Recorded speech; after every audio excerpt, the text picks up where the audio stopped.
kiddos. Some of us have people who are heavily vested in bringing us down, and they've done a bang up fucking job, to be honest.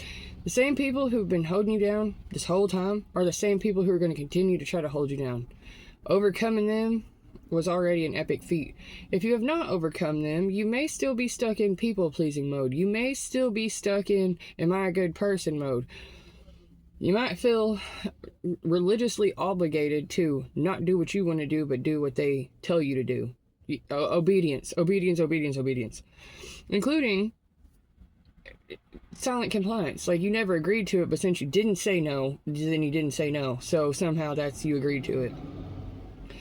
You have to openly reject certain things. You have to unsubscribe from certain things. You have to disconnect, detach, and literally state, that's not for me. I'm not part of that. I don't do that. I don't participate in it. This is particularly hard with family members. All of your family say, okay, I'm going to say it the nice way. Well, it's not really nice. It's truthful. Say you come from a family of alcoholics, but you don't drink. You come from a family of gamblers, but you don't gamble. It doesn't even have to be from you judging them. It's most likely stems from, I've always dealt with drunk people and we've never had enough. I've always lived by the seat of my pants because they're major risk takers. They want to gamble everything. A lot of gamblers are addicted to losing, not winning. So a lot of alcoholics are addicted to the fucking come down and not the up. So like a lot of people are more addicted to the crash out than they are to the come up. Let's just be honest. And then that crash out affects those born into it. You don't have to be an alcoholic. You don't have to be a gambler. And if you're born to alcoholics and gamblers, most likely scenario, you're going to emulate exactly what your environment was, and you're going to drink and you're going to gamble. But there's a chance that you suffered from it, and you're going to go the bipolar opposite. You will be damned if you get caught with a drink in your hand, and you'll never be inside of a casino or on a cruise with any slot machine. That usually happens. You can have a set of twins that come from a hella bad background, and one of them is going to turn out exactly like what they came from, and the other one's going to run the opposite direction.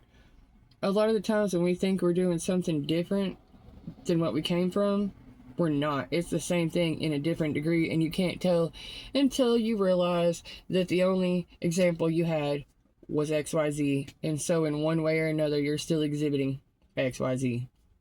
It's very hard to find the other side of that coin where you're not just hot to cold. You're not just cold to hot, which is the same thing in opposite degree. Warm is the opposite of those two. Warm is both of those two put together. So you may not be a drinker or a gambler, like you got a problem with it, but that doesn't mean socially that you couldn't go out and have drinks with friends, or that, say, you do a raffle at work or something. That's not really gambling, but it kind of is a risk or something like that. It's not the same thing.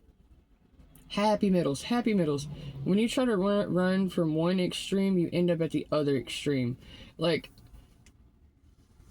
between, say, prude and promiscuous, all the way one way or all the way the other way. You don't have to be all the way one way or all the way another way. And usually the more extreme you are, the more extreme your life is. Like, you're not really changing it by going to do the opposite. You're doing the same thing in the opposite direction. So if you've always done things a certain way, and it has worked out, and now it's suddenly not working out, doing the opposite of that isn't going to work out. It still won't work out. That door's closed. It's time to get creative. It's time to find new ways to water your seeds, because what did not work then is definitely not going to work now. But what did work then is also not going to work now, because it's a new way, a new wave, a new reason. Like, we can't tear down the entire old structure, but we do have to get down to the foundation, to the root of the problem. And the root of the problem is a lot of us don't want to lead our own lives. We want someone else to tell us how to do it, when to do it, where to go, and what to do with it. And the problem with that is everyone is looking to someone else, outsourcing to someone else their own happiness. They want to know what would make them happy, and they're asking everyone else instead of finding out on their own. Instead of looking around and judging what you come from, and instead of looking around with that jealous, evil eye, hating on everybody else who's got something you think you want, but you don't have the gumption to go get yourself. It's not that everyone had a silver spoon in their mouth. I certainly didn't. Most people don't, but a lot of people have more than enough to get started on whatever it is that they would like to do. They're just doing it wrong, using it wrong, or not using it at all. And then there are people who are hell bent on making the world better and cannot get those resources in their hands if their life depended on it. Those types have to do the gauntlet to get the bare minimum. And that is by design. If you guys are wondering, if you're watching me, I bet you've been through quite a bit of this. I bet that you've had amazing opportunities just right at your fingertips, and right as you get almost to it, something happens. It's a family crisis. It's a broken down car. It's a jacked up landlord. It's a hating ass Judas ass friend. It's a family member who only called you in to stick a knife in your back. Yeah, it happens. But the same people who didn't love and support you then are not going to love and support you now. So if that's not your support group, that's not your support group.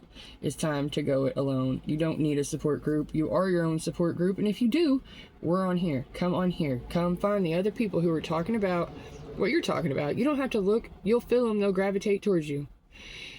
Till next time, guys. I love you. I'm just saying this. While you're trying to find your way and get your footing, if the foundation that you have has already crumbled, if the home you come from is tainted dirt, it's time to move on to new lands. It's time to migrate. And I know it's scary, and I know it's difficult, and I know you might not have the resources right this minute to do it, but they will come to you. It starts with a mindset. It starts with a perspective, and it starts with an agreement inside yourself. I deserve better.